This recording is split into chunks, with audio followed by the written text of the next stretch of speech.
Hi, authors. If you've been publishing for a year, maybe two, and you feel like it isn't working, I want to show you why that feeling is almost certainly wrong. Not with motivation, but with maths. Because there's a number most authors never calculate. And once you see it, it changes how you think about everything. Your book sales, your ads, your career timeline. That number is lifetime reader value. And the fact that you probably don't know yours is the reason you feel like you're failing. But you're not failing. You're just early. And I'm going to prove it. Hi, I'm Steve Kelly. This is Truth Bombs. So let's get into it. There are more books being published than ever before. Barriers to entry are almost zero. You can upload a book in an afternoon, run ads the same day. Most people hear that and think, so it's impossible. No, it means the model has shifted. Most authors believe the game looks like this. Write the book, launch the book, promote the book, and sales happen. If sales don't happen, something must be wrong. Either the book, the algorithm, or the writer themselves. But the model only works if you already have assets underneath it. A backlist, a series, reader trust, an email list, read through. Without those, you're not failing at marketing. You're trying to build a second floor on a house that doesn't have foundations. 5 or 10 years ago, a single book could float around and find readers organically. Less competition, friendlier algorithms, fewer choices. But now readers have endless options. So what matters more than ever isn't just getting discovered, it's what happens after discovery. Retention, catalogue, lifetime value. Most authors are playing a catalogue economy like it's still a single product market. That mismatch is where the frustration starts. So let me show you the maths that sits underneath everything. So say you earn £10 per book in royalty. It's a nice round number, yeah? If you have one book, every new reader is worth £2. That's it. So if you spend £4 to get that reader through ads, promos, whatever, you lose money. Not because you're bad at ads, because the maths doesn't work. Now, let's say you have 5 books in a series. Reader buys book 1. Some percentage read through, let's say 60% go on to book 2, 60% go on then to book 3, and so on. So get a pen if you want. I'll do the actual numbers for you. So 100 readers buy one book, that's £200. 60 buy book 2, that's £120. 36 by book 3, £72. 22 by book 4, that's £44. And 13 by book 5, that's £26. So the total revenue from those 100 readers is £462. So the revenue per reader is £4.62. Compare that to the standalone, same 100 readers, £200, but the revenue is £2 per reader.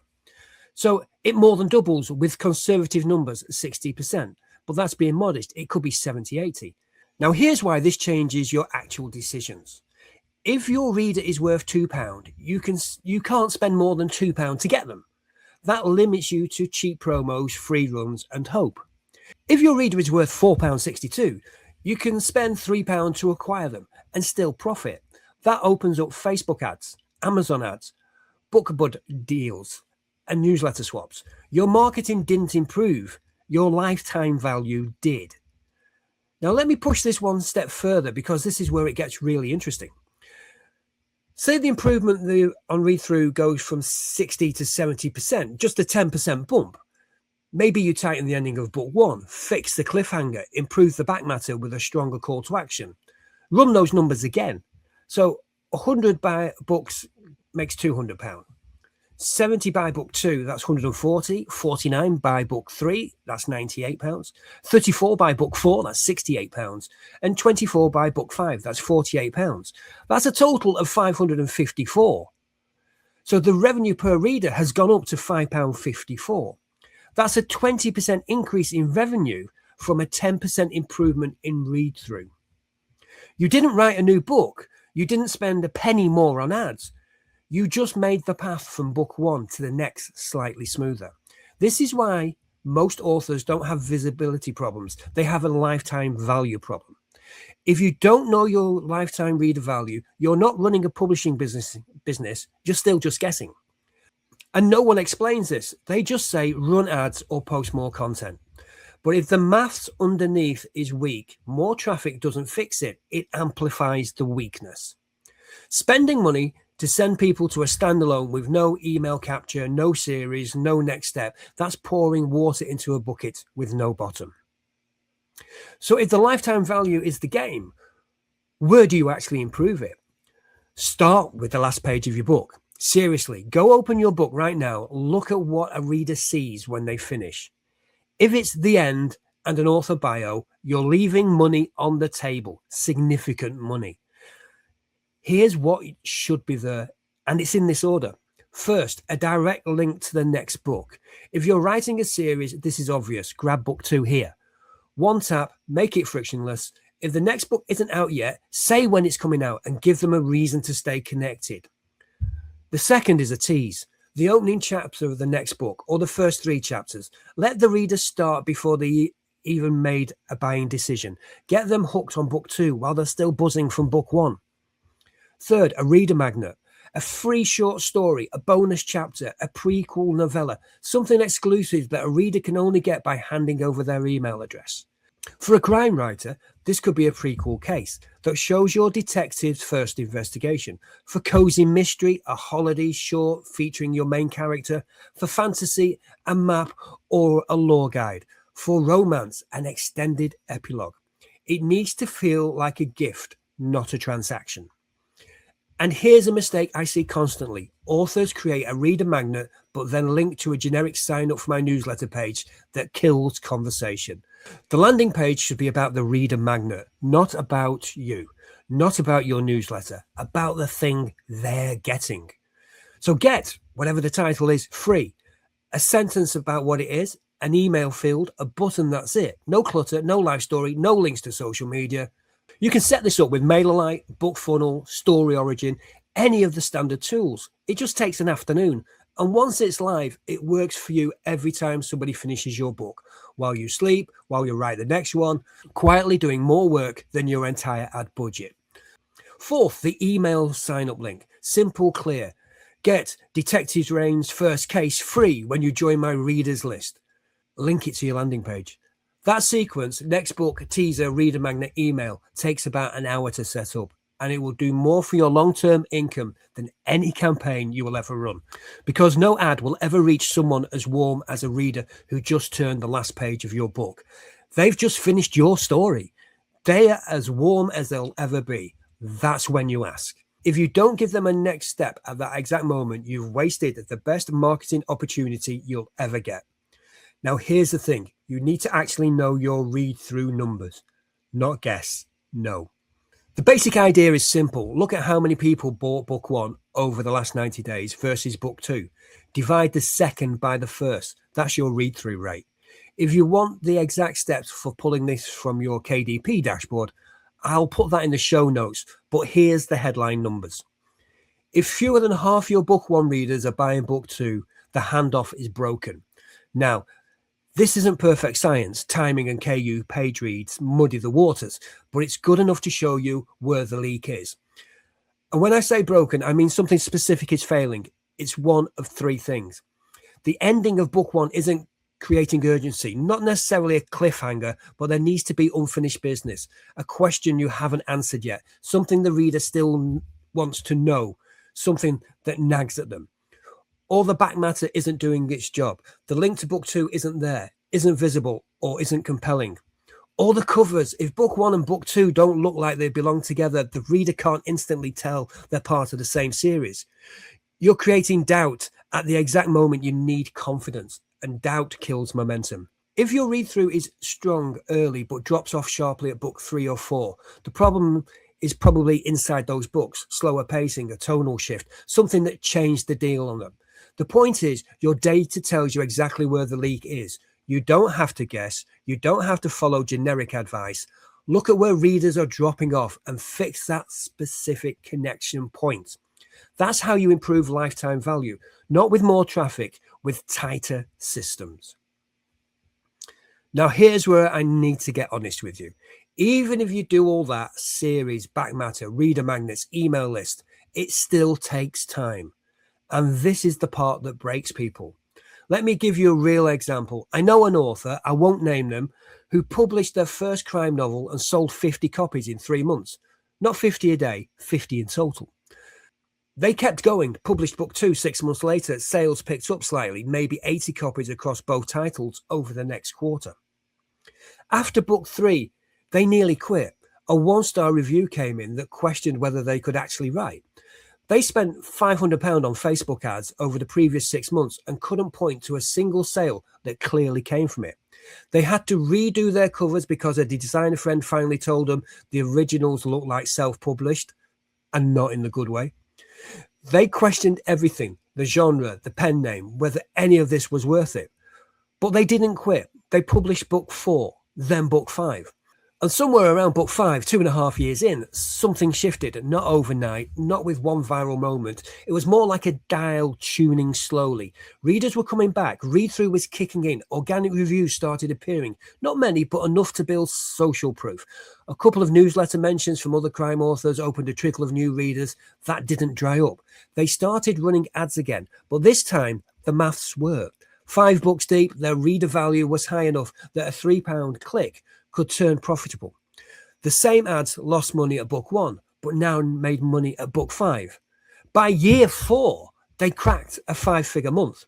Not every author hits that number, obviously. The point isn't the specific figure, it's the shape of the curve. If you've seen that social media post and you thought, must be nice, you haven't seen the 50 copies, the bad reviews, the wasted ad spend, the cover redesign, the 2 years of building in near silence. The story isn't exceptional. The story is a pattern. I've watched this play out in dozens of authors. The ones who made it past 3 years almost all describe roughly the same arc. Year 1, it's quiet. You're laying foundations, learning the craft, finding your voice, understanding the market. Everything feels disproportionately hard for what you're getting back. You might sell a few hundred copies across a whole year. You wonder if anyone's paying attention. Some people are, just not many yet. Year 2, small momentum, a few actual fans, better covers because you've learned what works, sharper blurbs because you've studied the competition, the beginnings of a backlist. You start getting the occasional email from a reader who wants to know when the next book is coming. That feeling, someone there waiting for your work, is worth more than any sales number. Year 3, noticeable improvement. Read through is kicking in properly.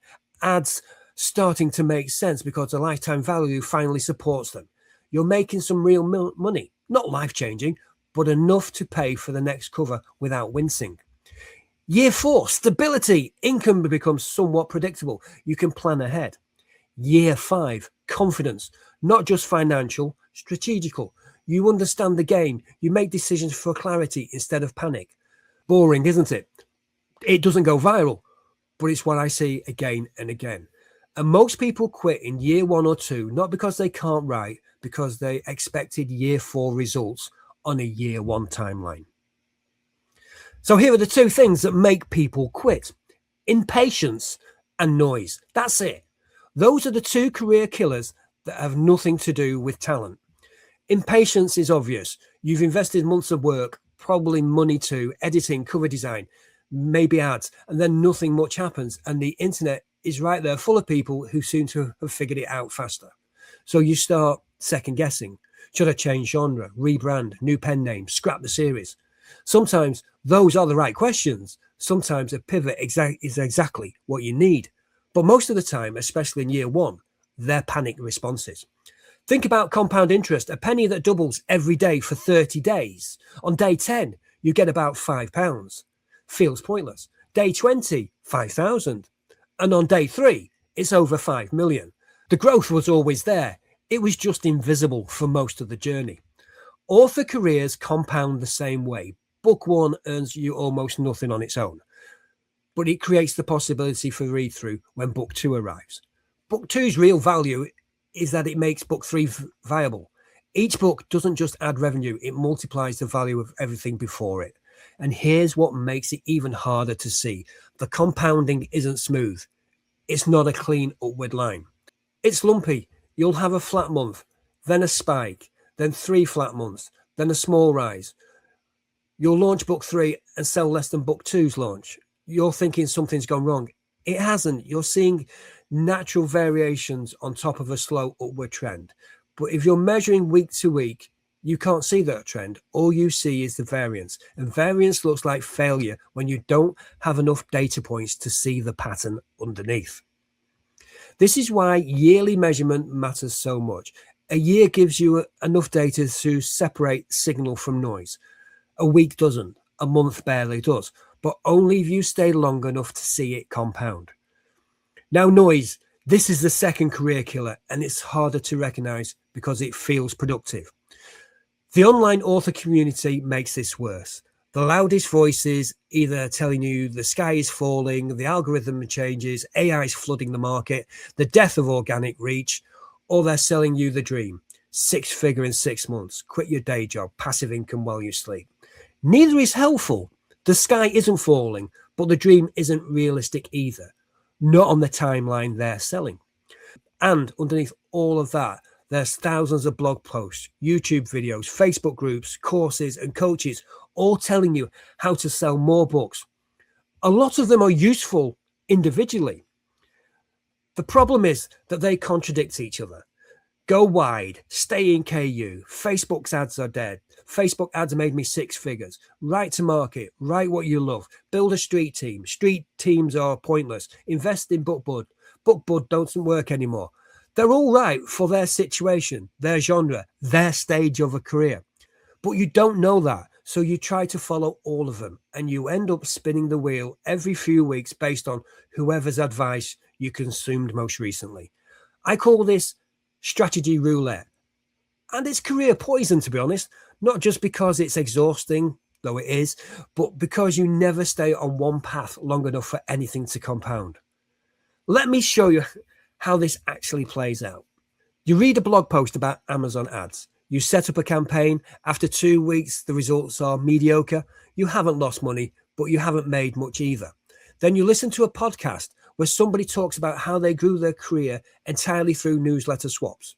So you pause the ads and start doing swaps instead. A few months later, the swaps are bringing in a trickle of subscribers, but nothing dramatic. Then you see a TikTok author telling about how they blew up on BookTok. So you start making videos. 3 months have passed. You've tried 3 strategies, none of them long enough to produce meaningful data, and you feel more lost than when you started. Meanwhile, the author in your genre who picked one strategy and worked it constantly for a year is seeing results you're not. They're not smarter than you. They just stayed still long enough for compound effect to kick in. The fix is boring. Find 1 or 2 people whose approach makes sense for your genre and your stage of your career. Follow their strategy for a year and ignore the rest. Not forever, just long enough to actually test whether it works. Because here's the truth, most strategies do work.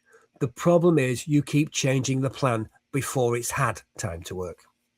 So what would I do if I was starting from scratch? If I was starting today, knowing everything I know, here's what I'd do. There's no fluff in this. I would write in series. Series create read-through. Read-through creates lifetime value. Lifetime value funds growth. If your genre naturally suits series, crime, fantasy, romance, thriller, plan the arc and keep going. If it's less obvious, find connected elements. Same detective, same town, same world. Expect the first 3 books to underperform. Not emotionally, strategically. Judge book 1 by whether it builds a foundation for book 2, not on its own sales. That mental shift saves you from most year 1 anxiety. Nail your positioning before anything else. A well-positioned book outsells a better written individual one every time. So the right cover for your genre, the blurb that speaks to the right reader, categories and keywords that put you where your audience already browses. Go look at the top 20 books in your subcategory right now. Look at the covers, the color palettes, the fonts, how the blurbs are structured, the pricing points, the page counts. That's not copying, that's learning the visual language your readers already speak. And pay attention to the blurbs specifically. Most authors' blurbs are too long, too vague, or they describe the plot instead of selling the feeling. A good blurb makes a promise. It tells the reader what emotional experience they're going to have. Tension, warmth, dread, escape, whatever your genre delivers. Your blurb should promise it in the first 2 lines. If someone reads your blurb and can't tell what genre you're in within 5 seconds, your positioning is off. I see authors constantly who write a strong book and dress it wrong. A crime thriller with a literary fiction cover, a cozy mystery with a blurb that reads like a psychological thriller. Readers make decisions in seconds. If your packaging sends the wrong signals, your writing never gets the chance to prove itself. Don't overspend on ads early. Ads amplify structure. They don't replace it. One book, no email list, no series. Ads will cost more than they return. Wait until you have at least 3 books in a series before you're spending money seriously.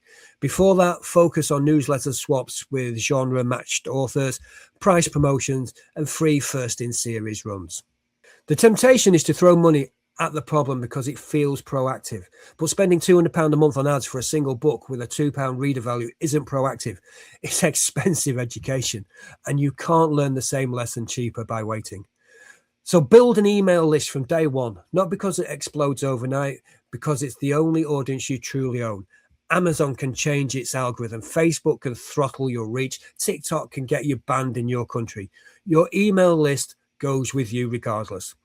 20 subscribers, then 50, then 200. The slow growth becomes the most valuable asset in your business over time. And here's the thing about email lists that people don't appreciate early on. A list of 200 engaged readers, people who open your emails, who actually care, is more valuable than 5,000 Instagram followers. Because when you email those 200 people about a new release, a significant percentage will buy. When you post to 5,000 followers, the algorithm shows it to maybe 300 of them, and most of those scroll past. You're not building your career on rented land. You're building it on something you own. That matters more than almost anything else in this business. Measure progress yearly, not weekly. Weekly measurement is emotional. Yearly measurement is strategical. At the end of each year, ask these questions. More books, more readers, more revenue, more clarity than 12 months ago? If yes, even slightly, you're on track. And be specific about it. Don't just feel like things are better. Count. How many books did you have 12 months ago versus now? What was your monthly revenue average then versus now? How many email subscribers have you now? How many reviews across your catalogue? Numbers don't lie, feelings do. So track the numbers. Okay, let's talk objections, because there's always objections to everything. I only want to write one book. Fine, but you're building a product, not a business model. The economics are different. Your acquisition costs need to be lower because there's no read-through to bail you out. Lean hard into email capture. That reader might buy your next standalone in 2 years if you stay in touch. Without a list, they're gone. My genre doesn't suit series. Then you need a strong author branding, and I mean something specific, not hand-wavy. If readers can't follow a story arc from book to book, they'll follow you. That means your name and your brand promise need to be clear and consistent. Say you're writing standalone literary fiction. Each book is different, but your covers share a visible language.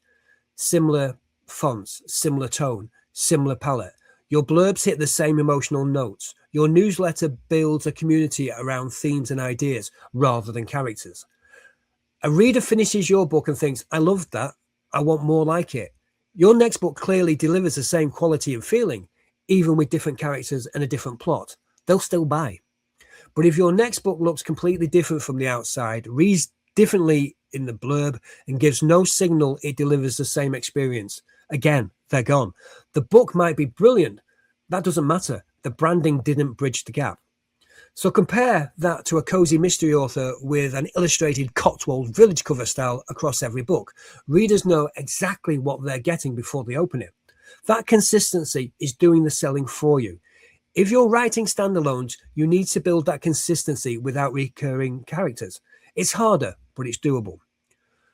What about traditional publishing? Different route, same timeline. Trad doesn't speed anything up. If anything, it slows things down. A book that takes 6 months to write might not see a shelf for 2 or 3 years. And most trad authors don't make a living from one book either. Careers still compound slowly, no matter which path you choose. The market's too saturated. More books exist, but so do more readers. They exist too. But here's the real answer. You don't need the whole market. You need a few hundred loyal readers in your niche. That's it. Think about what a few hundred readers actually means. Say you have 300 people who buy everything you release. You publish 3 books a year at £4 royalty each. That's 3,600 a year from your core fans alone, before you factor in new readers, KU page reads, or backlist sales. And those 300 people, they're out there right now, browsing your subcategory, looking for the next favorite author, actively wanting to find somebody like you. They're not looking at the million books on Amazon and feeling overwhelmed. They're looking at 20 books that show up when they search cozy mystery or dark detective thriller or small town romance. That's your competition, 20 books, not a million. The market isn't too crowded for them to find you. Your catalogue just hasn't given them enough to hold on to yet. Saturation isn't the problem. Structure is the problem. So let's take a time out for a reality check. If you've been at this 12 to 18 months and you feel like it isn't working, you're not behind. You're building, and your building feels slow before it feels solid. This isn't a lottery. It's not a viral sprint. It's a compound interest, and compound interest is invisible until it isn't. The author who suddenly succeeded usually has had years underneath them that you didn't see. So stop refreshing the dashboard every hour. Stop comparing your month 3 to someone else's year 5, and stop mistaking early for broken. The game rewards patience, catalogue, and clarity, not speed, not hype, not panic. Here's what I want you to do after this episode. Write down 3 numbers: your current number of books published, your estimated revenue per reader. Do the calculation. I walked you through it earlier. And the number of email subscribers you have. That's your baseline. Come back to those numbers in 12 months. If all 3 have gone up, even a little, you're winning, regardless of what it feels like, regardless of what everybody else is posting online. The scoreboard that matters is yours, and it runs on a longer clock than you think. So in closing, this podcast isn't going to tell you to hustle harder. It's going to explain the game properly, because when you understand the game, you stop panicking. And when you stop panicking, you stop quitting. So here's the anchor for this show. 2 simple rules. Rule number 1, write the damn book. And rule number 2, stay in the game. That's it. Everything else is optimization. So next week, we'll have another truth bomb. Same honesty, no fluff, just the stuff nobody else is telling you. If you found this useful, please subscribe. Share it with a writer who needs to hear it. And if you've got a question you want me to tackle in a future episode, something you're stuck on, something nobody's explaining properly, please just get in touch. I'll see you then.